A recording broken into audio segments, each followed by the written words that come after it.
खासगी सावकाराच्या जाचाला कंटाळून शेतकऱ्याने आत्महत्या केल्याची दुर्दैवी घटना कोल्हापूरमध्ये घडली.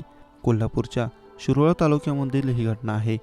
आत्महत्या करताना शेतकऱ्यांनी लिहिलेल्या चिठ्ठीत 5 सावकारांची नावे उघड करण्यात आली. या घटनेने कोल्हापूरमध्ये खळबळ उडाली.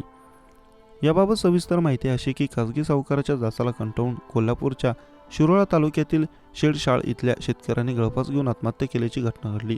भालचंद्र तकडे असे या आत्महत्या केलेल्या शेतकऱ्याचे नाव. या संदर्भात या शेतकऱ्याने त्याच्या खिशात चिठ्ठी ठेवून सावकारांच्या जाचाला कंटाळून हा निर्णय घेत असल्याचं म्हटलं.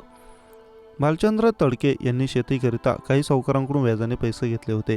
त्या सावकारांकडून पैशाचा तगादा सुरू होता, त्यामुळे ते तणावाखाली होते. काल दुपारी भालचंद्र तडके यांनी शेतातील पत्र्याच्या शेडमध्ये गळफास घेऊन आत्महत्या केली. त्यांच्या खिशात चिठ्ठी सापडली असून यामध्ये 5 सावकारांची नावे आहेत. या सावकारांनी कर्जासाठी वारंवार तगादा लावला, तसेच त्यांनी जीवे मारण्याची धमकी दिली आहे. त्यांच्या कर्जाला कंटाळून आत्महत्या करीत असल्याचा मजकूर त्या चिठ्ठीत लिहिलेला आहे. या दुर्दैवी घटनेने परिसरात हळहळ व्यक्त होत आहे. या संदर्भात कुरुंदवाड पोलीस अधिक तपास करत आहेत.